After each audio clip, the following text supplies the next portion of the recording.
જય માતાજી, જય શ્રી કૃષ્ણ. તો આજે બનાવવાનું છે ગ્રેવીવાળું આખી ડુંગળીનું શાક. તો જો અહીંયા બધું સરસ તૈયાર કરી નાખ્યું છે, તમે જોઈ શકો છો.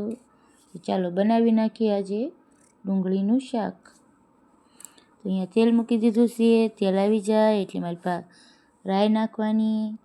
રાઈ સરસ ફૂટી જાય એટલે હિંગ નાખી છે, ધમાલપત્ર નાખ્યું છે અને જીરું નાખ્યું છે. સરસ વઘાર કરવાનો છે.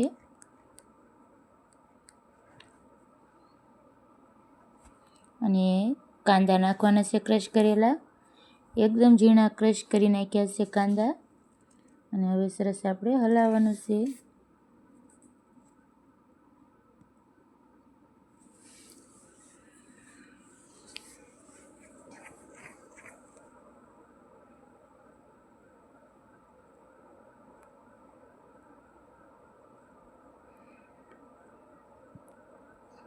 કાંદા નાખ્યા પછી આદુ, મરચાં અને લસણ નાખ્યું છે, એને પણ એકદમ ઝીણું ક્રશ કરી નાખવાનું છે.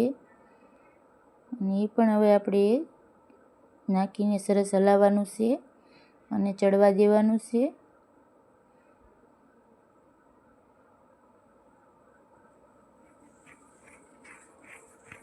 તો તમે જોઈ શકો છો, સરસ આપણે હલાવતું રહેવાનું છે એટલે ચોટે નહીં અને સરસ ચડી જાય. હવે આપણે એમાં ટમેટાની પ્યુરી નાખવાની છે અને સરસ મિક્સ કરી નાખશું.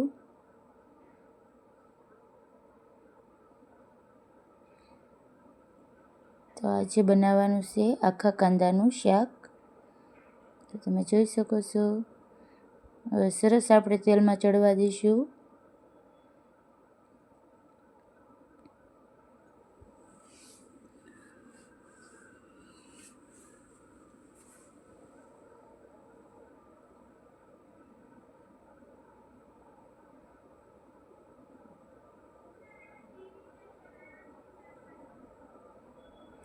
તો જો આપણી ગ્રેવી ચડી ગઈ છે તો આપણે એમાં મસાલા કરી નાખીશું. અહીંયા મેં વરિયાળી અને આખા ધાણાને ક્રશ કરી નાખ્યા હતા, એ 2 ચમચી નાખ્યા છે.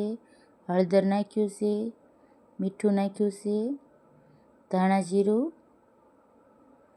અને થોડીક ખાંડ નાખી છે, લાલ મરચું પાવડર,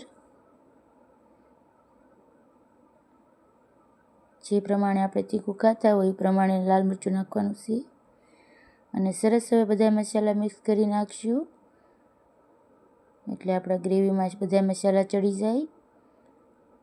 તો તમે જોઈ શકો છો ગ્રેવી સરસ બની ગઈ છે.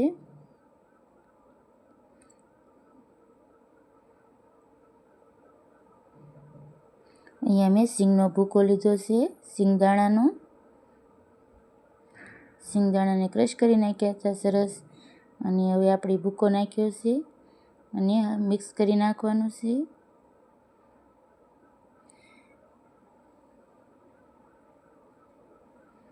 એમાં આપણે થોડુંક પાણી નાખવાનું છે. તો જો ગ્રેવી સરસ તૈયાર થઈ ગઈ છે.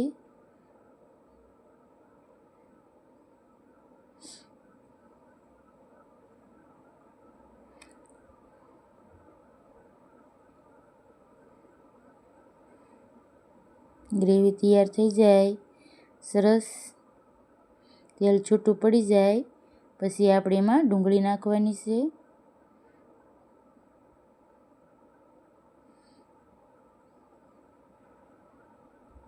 બહુ સરસ અને ટેસ્ટી લાગે આખી ડુંગળીનું શાક આવી રીતે ગ્રેવીવાળું બનાવીએ એટલે.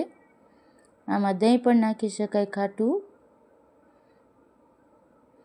મેં આમાં લીંબુ નાખ્યું હતું એટલે દહીંની બહુ જરૂર નથી. દહીં નાખ્યું તો પણ બહુ સરસ લાગે. તો તૈયાર છે આખી ડુંગળીનું શાક, તમે જોઈ શકો છો.